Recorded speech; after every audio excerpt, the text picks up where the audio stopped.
Right. కీర్తనల గ్రంథము 36వ కీర్తన 7వ చరణాన్ని చదువుకుందాం. దేవా, నీ కృప అమూల్యమైనది, నరులు నీ రెక్కల నీడను ఆశ్రయించుచున్నారు. మరొకసారి ఈ యొక్క మాటను బట్టి చిన్న ప్రార్థన చేసుకుందాం. మహోన్నత సర్వాధికారి, ఈ వాక్యాన్ని మా యొక్క వినికిలో మీరు భద్రపరచండి. ఈ వాక్యము కొరకు మేము తండ్రి ఇదిగో కనిపెట్టి చూస్తూ ఉన్నప్పుడు మీరే నాతో నీ పిల్లలతో మీరు మాట్లాడండి. ఈ మాటలను బట్టి మా యొక్క హృదయాలను మీరు తెప్పరేలా చేసి కుటుంబముతోనూ మాతోనూ మీరు మాట్లాడి మేము పొందుకోమని యేసు నామములో ప్రార్థించి వేడుకుంటున్నాం పరమ తండ్రి, ఆమేన్. మరొకసారి జాగ్రత్తగా ఆ మాటను చదువుదాం. కీర్తనల గ్రంథము 36వ కీర్తన 7వ చరణాన్ని చదువుతున్నాను. జాగ్రత్తగా అందరూ వినండి. దేవా, నీ కృప ఎంతో అమూల్యమైనది, నరులు నీ రెక్కల నీడను ఆశ్రయించుచున్నారు. దేవునికి స్తోత్రం. చూడండి, దేవుని యొక్క మాట లేక దేవుని యొక్క చాలా విలువైన విషయాన్ని ఇక్కడ మాట్లాడుతూ ఉన్నాడు. ఏమని మాట్లాడుతున్నాడు అంటే, ఆయన కృప ఎంతో అమూల్యమైనది, రెండోదిగా ఆయన రెక్కల క్రింద మనకు ఆయన రెక్కల నీడను మనం ఏం చేయాలా? ఆశ్రయించాలి. దేవునికి స్తోత్రం. హల్లెలూయా. నీ రెక్కల నీడను ఆశ్రయించాలి లేక ఆశ్రయించాము అని ఇక్కడ మాట్లాడుతున్నా. ఈరోజు మన జీవితాలలో పరిశీలన చేస్తున్నట్లయితే మనము దేవుని రెక్కల క్రింద ఆయన నీడలో మనము నీడను ఆశ్రయించట్లేదు, కానీ వేరే వేరే నీడలను వెతుకుతూ ఉన్నాం కదండి. ఈ లోకంలో చూస్తూ ఉన్నట్లయితే చాలామంది చాలా రకాల నీడల్లో ఉన్నారు. అర్థమైందా? దేవుని రెక్కల నీడను రావట్లేదు, ఆయన నీడను ఆశ్రయించట్లేదు, ఆయన రెక్కల క్రిందికి రావడం లేదు. ఎక్కడో ఉండి దేవుని రెక్కల క్రింద ఉండాలని ఉన్నాను అని ఆశపడుతూ ఉన్నాం, కానీ ఆయన రెక్కల నీడను మనం ఆశ్రయించట్లేదు. అయితే ప్రియమైన దేవుని బిడ్డలారా, మనం మందిరానికి వెళ్ళినంత మాత్రాన ఆయన రెక్కల నీడలోనే ఉన్నానని మనం ఆలోచన చేయవద్దు. ఎందుకో తెలుసా? మనము ఆయన రెక్కల క్రిందకు వెళ్ళడం అంటే కేవలం మందిరానికి రావడం అనేది కాదు. ఆయన చెప్పిన ప్రతి మాటను మనం ఏం చేయాలా? ఆయన కృపను మనం ఏం చేయాలా?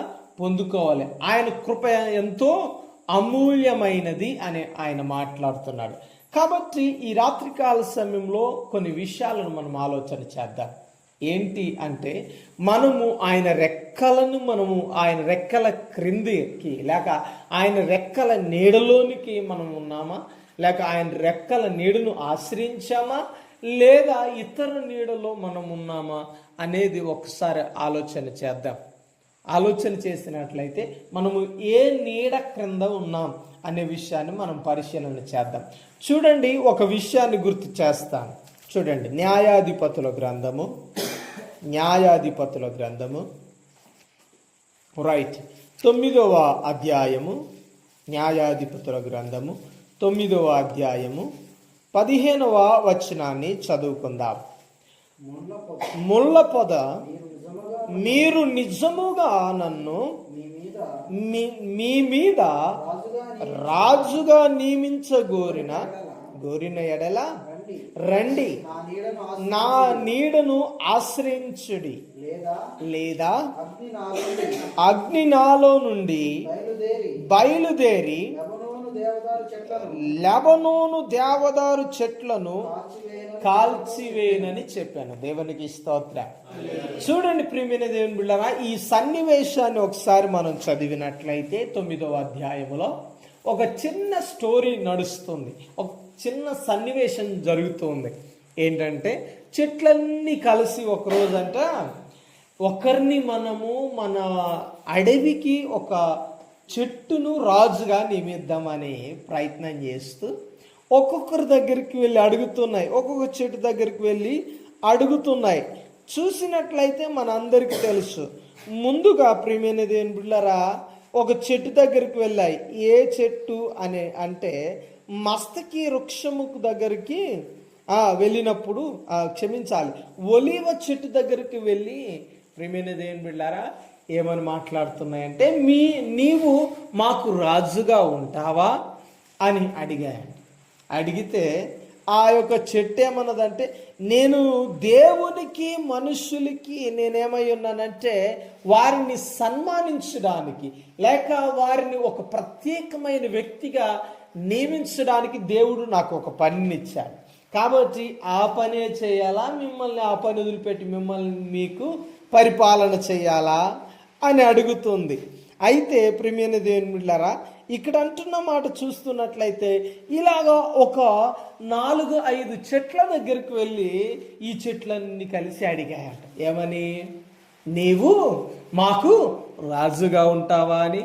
అంజూరపు చెట్టు దగ్గరికి, అదే రీతిగా ఇక్కడ రాయబడి ఉంది ద్రాక్షావల్లి దగ్గరికి. ఇలాగ కొన్ని చెట్ల దగ్గరికి వెళ్ళినప్పుడు ఆ ఇచ్చిన సమాధానం ఏంటంటే, మేమైతే దేవునికి ఉపయోగపడుతున్నాం. అర్థమైందా? మేము మనుషులకు ఉపయోగపడుతున్నాం, మాకంత ఖాళీ లేదు. అయితే ఇవన్నీ కలిసి ఎక్కడికి వెళ్ళాయంట? చివరిగా ఇప్పుడు చదివాం కదా, ఎక్కడికి వెళ్ళాయి?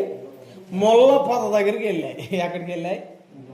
ముళ్ళ పొద దగ్గరికి వెళ్ళి ఏమంటున్నాయంటే, నీవు మాకు రాజుగా ఉంటావా అని అడిగినప్పుడు ఆ ముళ్ళ పొద అన్నదంటే ఏమని తెలుసా? ఇదిగో, మీరు ఒకవేళ నిజంగా నన్ను రాజుగా చేయాలని ఆశపడితే మీరందరూ ఏం చేయాలంటే నా చెట్టు నీడకు, లేకపోతే నా నీడలోనికి మీరేం చేయాలా, నా నీడని మీరేం చేయాలా, ఆశ్రయించాలి అన్నాడు. దేవునికి స్తోత్రం. జాగ్రత్తగా వినండి. చెట్టు నీడనిచ్చేది ఎలా ఉంది, నీడనివ్వనిది ఎలా ఉందో మనకు తెలుస్తుంది కదండి. నిజంగా ప్రియమైన దేవుని బిడ్డలారా, దేవుణ్ణి మాట ప్రకారంగా ఆలోచన చేస్తే మనము ఏ నీడలోనికి మనం వెళ్ళాలి అని ఆలోచన చేసినట్లయితే, మొట్టమొదటిగా ఇక్కడ మాట్లాడుతున్న మాట, ముళ్ళ పొద నీడలోనికి వెళ్తే ఏమైనా ఉపయోగం ఉందా? ఒకవేళ నిజంగా ఏ చెట్టు లేదు, ఒకవేళ ముళ్ళ పొదే ఉంది ఆ చోట, అయితే నువ్వు ఒకవేళ వెళ్ళి ఆ నీడను ఆశ్రయిస్తే ఏం జరుగుతుంది చెప్పాలి. ఎప్పుడైనా వెళ్ళారా ముళ్ళ పొద కిందకి? ఏంటి కాసేపు కూర్చుందాం అనుకున్నారనుకోండి, ఏమవుతుందండి? ముళ్ళన్నీ నీ ఒళ్ళంతా గుచ్చుకుంటాయి. ఒకవేళ వెళ్ళి నిలబడదాం అనుకున్నావు అనుకో, నీ యొక్క పాదాలకు ఖచ్చితంగా ముళ్ళు గుచ్చుకుంటాయి కదండి. మనం ఆలోచన చేస్తే ముళ్ళ పొదను ఏమంటుంది తెలుసా? మీరు వచ్చి నా నీడను ఆశ్రయించండి అంటుంది. ఒకవేళ ఆశ్రయించకపోతే ఏం చేస్తాను తెలుసా? మిమ్మల్ని కాల్చి వేస్తానంటుంది. ఎందుకు ఈ మాట అన్నది తెలుసా? ముళ్ళ పొద మన చేనులో కనపడితే మనం ఏం చేస్తాం? చెప్పాలా? నరికేసి నరికి మరి కాలుస్తాం కదండి. దాన్ని బతికున్నప్పుడు కాల్చాం, దాన్ని ముందు చంపిన తర్వాతే కాల్చేస్తాం కదా. అందుకనే దాని సిచ్యువేషన్ దానికి తెలుసు. నాలో అగ్ని ఉంటుంది ఎప్పుడు, నా పెరట్లో ఏముంటుంది, నా గుమ్మం ముందు ఏముంటుంది, అగ్ని కాచుకొని ఉంటుంది. ఎందుకని? ఎప్పుడు నరికేసి నన్ను ఎప్పుడు పొయ్యిలో పెడతారో తెలియదు, ఎప్పుడు నాకు మంట పెడతారో తెలియదు. కనుకనే మీరేం చేయాలి తెలుసా? నన్ను ఆశ్రయించండి, లేకపోతే మిమ్మల్ని ఖచ్చితంగా కాల్చేస్తానంట. ఈ యొక్క నీడను మనం ఆలోచన చేస్తే ఇది శరీర ఇచ్చలకు ఒక సాదృశ్యమైనది. ఇంకొక మాట చెప్పాలంటే, దీనిని ఆకర్షించుకున్నవారు, నిజంగా చెప్పాలంటే ఒక మాట చెప్తాను, శరీర ఇచ్చాలంటే ఆకర్షణీయంగా ఉంటుందన్నమాట. దీని నీడ ఎలాగంటే ఆకర్షిస్తూ ఉంటుంది, రండి రండి అని పిలుస్తూ ఉంటుందంట. అయితే ఈ ఆకర్షణీయమైనది ఎందుకో తెలుసా? ఇక్కడ ఉంది ఒక మాట, అది సైతాను సంబంధమైన నీడ. ఎలాంటి నీడ అంటే అది సాతానుగాడు ఏం చేస్తాడు? మన ముందు శరీర ఇచ్చలను పెడుతూ ఉంటాడు. వాడు ఏం చేస్తాడు తెలుసా? మనం ఆకర్షించడానికి ఎన్నో కోరికలు కలిగి మనల్ని ఏం చేస్తాడు, ఆకర్షిస్తాడు. అందుకని ఇది ఆకర్షమైన కోరికలు కలిగిన నీడ. ఈ నీడను ఆశ్రయిస్తే ప్రియమైన దేవుని బిడ్డలారా, ఒక మాట ఇక్కడ ఆలోచన చేస్తే, ఒక ఆలోచన మనం చేస్తే, ఆ నీడను మనం సుఖంగా ఉండగలమా అండి? సుఖంగా ఉండగలము. ఇక్కడ అంటుంది ఏంటి తెలుసు, నా నీడని మీరు ఆశ్రయించండి. నిజంగా అది చూస్తే ఉపయోగకరమైన నీడ కాదు, నిజంగా అది మనకి నెమ్మదిచ్చే నీడ కాదు. ఒకవేళ ఏదన్నా శ్రేష్టమైన చెట్టు నీడకు మనం వెళ్తే ఎలా ఉంటుంది చెప్పాలా అండి? ఎంత చల్లగా ఉంటుందో కదండి. ఇంకొక మాట చెప్పాలంటే నెమ్మది వస్తుంది. అలసిపోయి ఉన్నావా, ఒకవేళ ఆ నీడను ఆశ్రయించావు అనుకో, ఆ చెట్టు నీడను ఆశ్రయించావు అనుకో, ఆ చెట్టు ఏం చేస్తుంది తెలుసా, నీకు నెమ్మదినిస్తుంది కదండి, చల్లటి నీడని ఇస్తుంది. అందుకని మన ఇంటి ముందు, మన పెరట్లోనూ ఒక వేప చెట్టు, ఒక మామిడి చెట్టు, ఒక నీడనిచ్చే చెట్టును మనం ఏం చేస్తాం, పెడతాం కదండి. లేకపోతే మొల్ల పొద నేను తెచ్చి పెడతామా, పెట్టాం కదండి. రేగి పండ్లు ఇచ్చే చెట్టు ఉంటేనే ఏం చేస్తాం ఏమండి కదండి, నరికేస్తామా, నరికేయమా? కొంతకాలానికి విరక్తి పుడుతుంది దాన్ని చూస్తే కదండి. కనుకనే మన ఆత్మీయ జీవితాల్లో మనము ఆకర్షించే నీడ వైపు మనం వెళ్ళకూడదు. అది ఆకర్షణీయమైనదే, ఆకర్షణీయమైన కోరికలు కలిగిన నీడంట. అదేం చేస్తుందో తెలుసా? చూడండి ప్రియమైన, ఒక బెస్ట్ ఉదాహరణ ఇక్కడ మనం మాట్లాడదాం. పాము పడగ కింద కప్ప ఎంతకాలం నివాసం చేయగలదండి?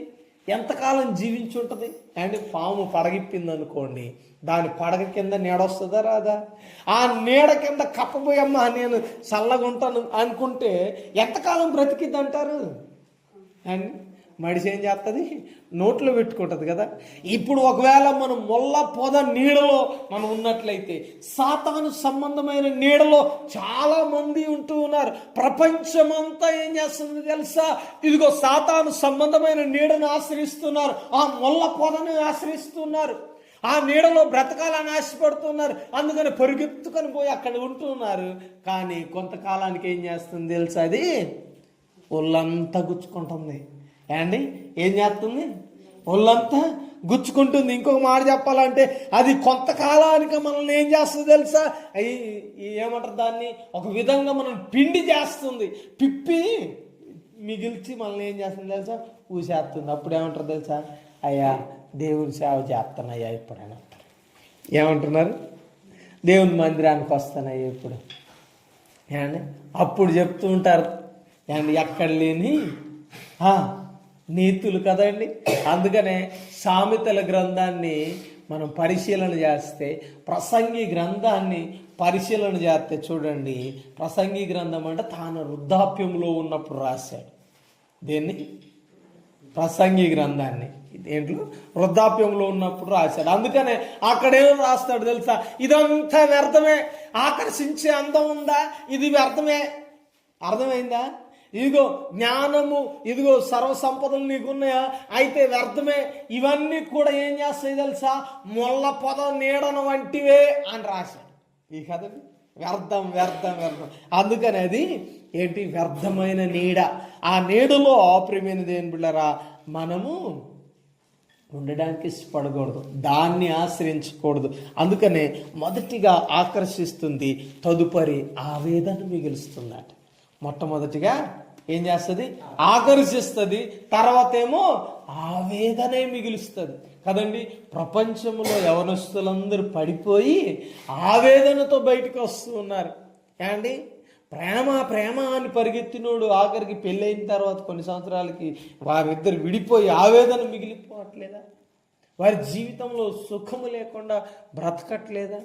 అందుకని ప్రియమైన దేవుని బిడ్డలారా, ఇది లోక సంబంధమైనది. ఇంకొక మాట చెప్పాలంటే ఇక్కడ రాస్తూ ఉన్నాడు, ఇది సాతాను సంబంధమైన నీడ. దానిని మనము ఆశ్రయించవద్దు. కాబట్టి ఏమంటారు తెలుసా? ఆయన రెక్కల నీడను మనం ఏం చేయాలా? ఆశ్రయించాలి. దేవునికి స్తోత్రం. రెండవ నీడ చూడండి, రెండవ నీడ. ఇంకా ఏ నీడను మనము ఆశ్రయించకూడదు చూస్తున్నట్లయితే యోనా గ్రంథము మనందరికి తెలిసి మాట 4వ అధ్యాయము. యోనా గ్రంథము 4వ అధ్యాయము. రైట్, 6వ వచనాన్ని చదువుకుందాం. దేవుడైన యెహోవా సొర చెట్టు ఒకటి ఏర్పరిచి అతనికి కలిగిన శ్రమ పోగొట్టుటకై అది పెరిగి ఆ యోనా తలకు పైగా నీడ ఇచ్చునట్లు చేసెను. ఆ సొర చెట్టును చూచి ఆ యోనా బహు సంతోషించెను. హల్లెలూయా. చూడండి, యోనా యొక్క ఇందాక మాట్లాడుకున్న నీడ ఏం చేస్తుంది? మనకి నెమ్మదినిస్తుంది. శ్రమలో ఉన్నాడంట ఎవరు? యోనా. శ్రమ పోగొట్టుకోవడానికి ఏం చేశాడంటే దేవుడు ఏమండి, దేవుడు ఉద్దేశించిన శ్రమ వేరులేండి. ఆయన ఏ శ్రమలో ఉన్నాడో దేవునికి తెలుసు, మనకు కూడా తెలుసు. కానీ ఇక్కడ మనం ఆలోచన చేయవలసింది చూడండి, సొర చెట్టు ఎంతకాలం ఇస్తుందండి నీడ? ఏమండి, మీరు ఒకవేళ సొర చెట్టు పెట్టారనుకోండి, ఎంతకాలం ఉంటుందండి? ఏమండి, సంవత్సరం ఉంటుందా? 2 సంవత్సరాలు ఉంటుందా? 3 సంవత్సరాలు ఉంటుందా? దాని కాల పరిమితి ఎంత? సీజన్ అంటే సీజన్ అనుకోండి. సీజన్ అంటే మనం ఎలా లెక్కేస్తాం? 3 నెలలు 4 నెలలు కదా ఏమండి, 4 నెలలు ఒక సీజన్ కదండి. సీజన్ అంటే 4 నెలలు. ఈ సీజన్లోనే ఉంటుంది. తర్వాత మనం నీళ్ళు పోసినా మందెట్టినా ఏం చేసినా ఏమైంది? ఇది ఎండిపోతూనే ఉంటుంది కదా. ఎంత తిప్పలు పడి అమ్మో 10 సంవత్సరాలు ఉంచాలి దీన్ని అని పెట్టామనుకోండి, ఉంటుందా? ఇక్కడ చూస్తున్నట్లయితే మనం ఈ నీడ దేనికి గుర్తు అనేది ఆలోచన చేస్తే, ప్రేమైన దేవుని బిడ్డలారా, దేవుని కృప ఇచ్చే నీడ కంటే ఇదిగో ఈ నీడ తాత్కాలికంగా మిగిలిపోయేది, తాత్కాలికమైనది. చూడండి, ఈ లోకంలో ఏం కనపడుతుంది మనకి తాత్కాలికంగా? బంధువులు అనుకోండి, స్నేహితులు అనుకోండి, ఇలాంటి బాంధవ్యాలు ఇవన్నీ శాశ్వత కాలంగా ఉంటాయా మనతో? ఏమండి, ఒక మాట చెప్పాలంటే ఏదైనా కష్టం వస్తే బంధువు కనపడ్డు. ఏమండి, అరే నీవు నేను బెస్ట్ ఫ్రెండ్స్ రా, అసలు ప్రాణాలు పోయిన మన స్నేహం వీడిపోవద్దు అంటే చాలు కదండి. ఈడు మురిసిపోతాడు, ఆడు మురిసిపోతాడు. కానీ వారి స్నేహం ఎంతకాలం వరకు అండి? ఒక 10,000 అప్పిచ్చి ఆ 10,000 తీర్చకపోతే మరి 2వ రోజు ఆ స్నేహం కంటికి కూడా కనపడదు. ఆఖరికి బద్ధ శత్రువులుగా మారిపోతారు. కొంతమంది అంటారండి, వాళ్ళు ఒకప్పుడు బెస్ట్ ఫ్రెండ్స్ అండి, ఇప్పుడే బద్ధ శత్రువులు అయిపోయారు, ఒక్కొక్కరిని చంపుకునే దాకా వచ్చారండి. వీళ్ళ చూసామా లేదా ఇలాంటి స్నేహాన్ని? ఇది శాశ్వత కాలమైనదా అంటే కాదు, సొరచెట్టు వంటిది ఇది. అందుకనే బంధువులు, స్నేహితులు, లేకపోతే ఈ లోకానుసారమైన బంధాల వైపు ఒకవేళ మనం ముగ్గు చూపి అబ్బా ఈ నీడలో ఉంటే చాలండి, ఏమండి ఈ నీడ నాకేం చేస్తుంది? శాశ్వత కాలం నెమ్మదిస్తుంది అని ఒకవేళ మనం ఆశ్రయించినట్లయితే అది కూడా టెంపరీనంట, తాత్కాలికంగా. మీరు సీజన్ వారీగా ఉంటుంది. ఇంకొక మాట చెప్పాలంటే సీజన్ వారీగా కదండి. సీజన్ వారీగా ఎలా చెప్తారండి? సీజన్ వారీ అంటే నీకు వాడికి మంచిగా ఉన్నంత సేపే కదా. కొంచెం లోటు జరిగిందనుకో, కొంచెమా ఏదైనా చెడిందనుకో, మరలా కనబడతాడా? నువ్వు చచ్చిపోయినా సరే చూడట్లు ఏమంటాడు తెలుసా? వాడు చచ్చినా సరే నేను వాడిని పట్టించుకో కదండి. ఇలాంటి స్నేహాలు మనం చూస్తూ ఉన్నాం. అయితే వాటి నీడను కూడా మనం ఆశ్రయించవద్దు. అందుకనే ఒక టెంపరీ వాటిని చూపిస్తూ వాటికి ఆపాదిస్తున్నాడు. ఆత్మీయానుసారంగా మనం ఆలోచన చేస్తే ప్రేమైన దేవుని బిడ్డలారా, మనం ఏ నీడలో ఇప్పుడున్నాం? ఏమండి, చాలామంది కదండి మొట్టమొదటి దాంట్లో ఉంటూ ఉన్నారు. సంఘములో ఉండి కూడా మొల్ల పొదను ఆశ్రయించిన వారు, చెడు వ్యసనాలను ఆశ్రయించిన వారు, చెడు సావాసాలను ఆశ్రయించిన వారు, ఆ నీడలో బ్రతకాలని ఆశించిన వారు, అన్యాయపు సొమ్మును సంపాదించాలని ఆ నీడనే వెళ్తున్నవారు. ఏమండి, అది సాతాను సంబంధమైనది, ఆ నీడ వద్దురా బాబో అంటే దాంట్లోనే లాభం ఉందండి, దాంట్లోనే. కానీ అది నిన్ను నన్ను ఏం చేస్తుంది తెలుసా? అగ్నిలోనికి లాక్కుని వెళ్తుంది అన్నది కదా. ఏమని తెలుసా? మీరు నన్ను ఆశ్రయించకపోతే ఖచ్చితంగా ఏం చేస్తాను? అగ్ని పంపిస్తాను ఖచ్చితంగా. అదేం చేస్తుంది తెలుసు, అడవినంతా కాల్ చేస్తూ దేవదారు మానులను కూడా ఏం చేస్తుంది, కాల్ చేస్తుంది, తగలేస్తుంది అంట. అంతే కదా, ఈ లోకానుసారమైన వాటిని మనం ఆశ్రయించినప్పుడు. అందుకని ఒక మాట ఉంది, పెడితే పెళ్లి గూరిద్దంట, లేకపోతే సావు గూరిద్దంట. ఏమండి, లేకపోతుందే అంటాడు, లేకపోతే నీకుందిలే అంటాడు ఆడు కదా. మంచి నల్ల కోడింది, లేకపోతే నీకుందిలే, ఈరోజు నైటే అయిపోద్ది నీ పని అంటాడు కదండి. ఒకరోజు ఇలాంటి కేసులు మనకు తగిలినాయి కదా. వాడికి వెళ్ళినప్పుడు ఏదో ఒకటి తెమ్మంటుండండి, మేము పట్టుకొని వెళ్ళలేకపోతున్నాం, మాకంత స్తోమత లేదు కదా. ఇలాంటి వారిని మనం చూస్తూ ఉన్నాం. కానీ వారు సాతాను సంబంధమైన నీడను ఆశ్రయించారు. అందుకనే దేవుడు దాంట్లో నుండి కూడా మీరు బయటికి రండి, దాన్ని ఆశ్రయించవద్దు. రెండోదిగా అంటున్నాడు, సొర చెట్టు నీడ. ఇది బంధువులు, స్నేహితులు, ఇలాంటి నీడను నువ్వు ఆశ్రయిస్తున్నావా?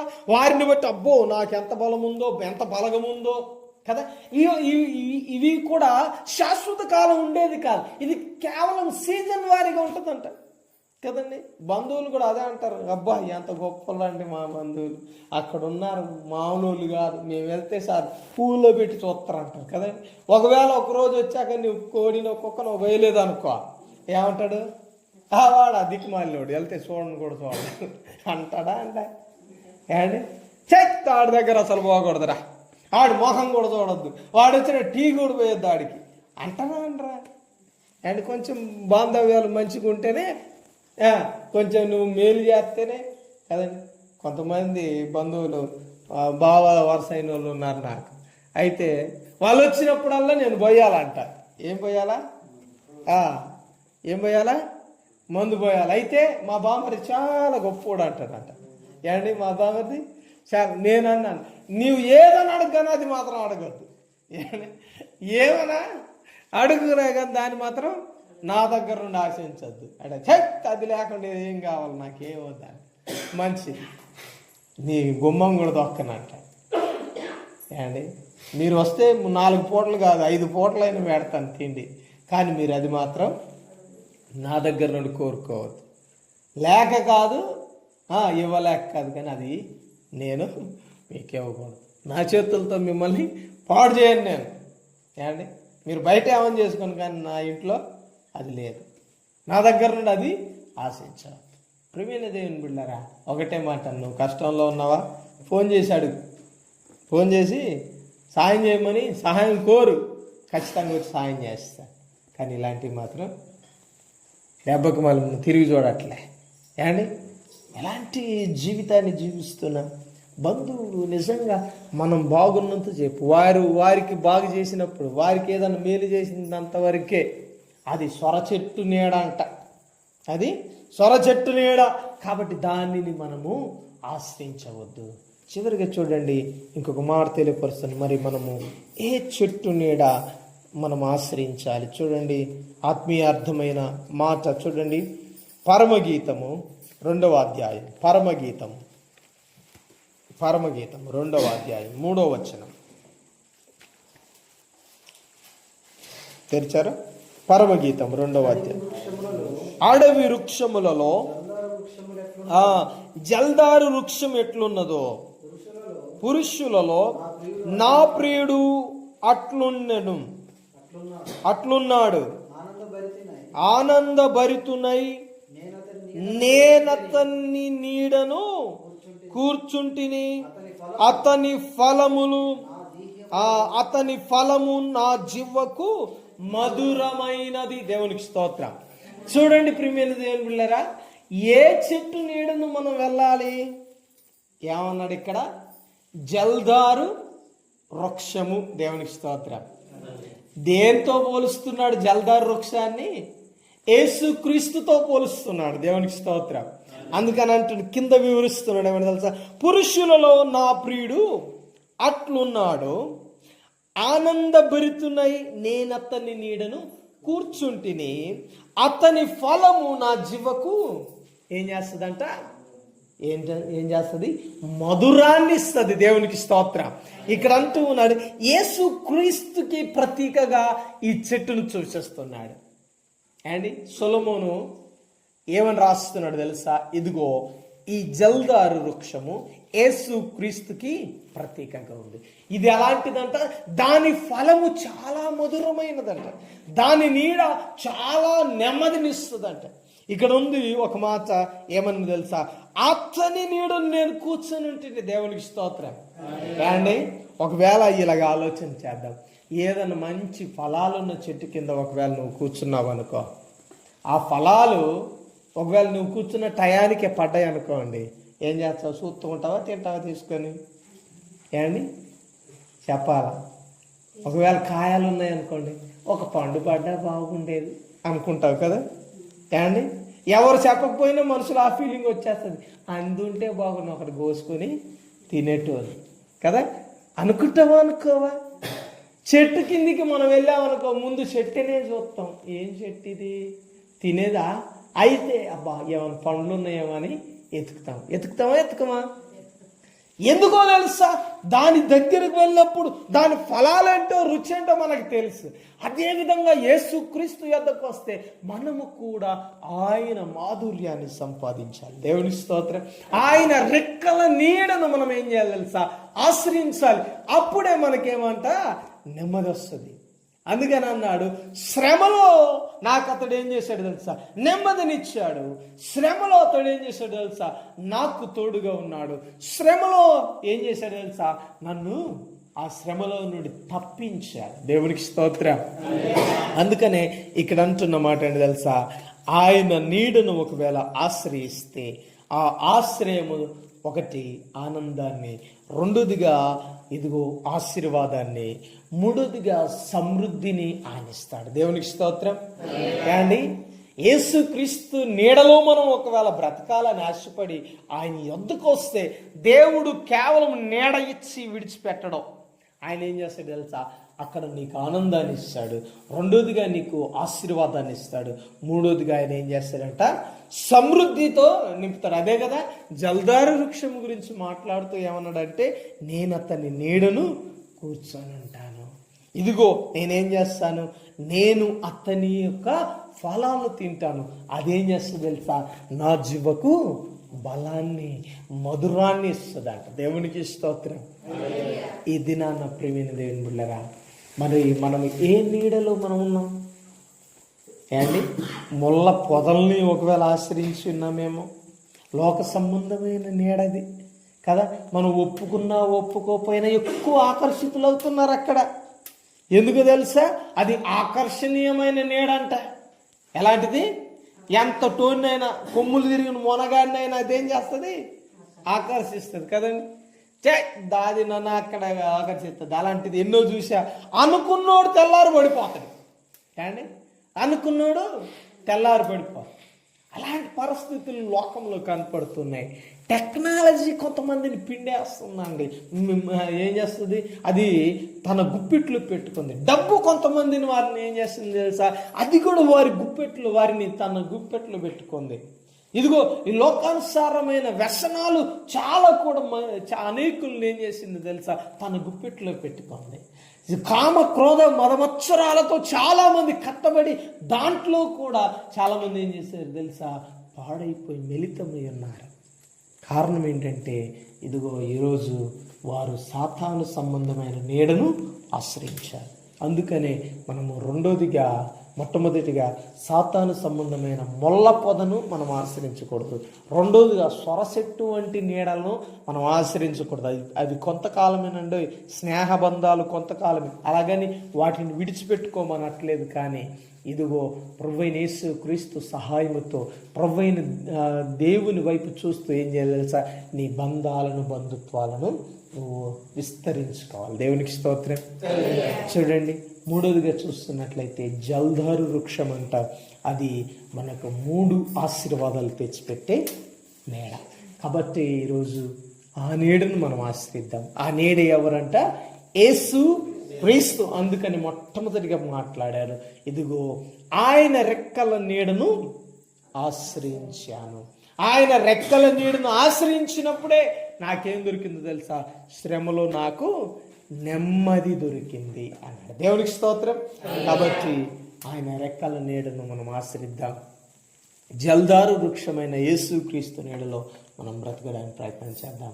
కాబట్టి మన హృదయాలను తెరిచి ఒకసారి మనం ఈ మాట అడుగుదాం, ప్రార్థిద్దాం. తలలు వంచి కళ్ళు మూసుకుందాం. అందరం కలిసి ఈ ప్రార్థన చేసిన తర్వాత దేవునికి మనల్ని మనం సమర్పించుకోవడానికి ప్రయత్నం చేద్దాం.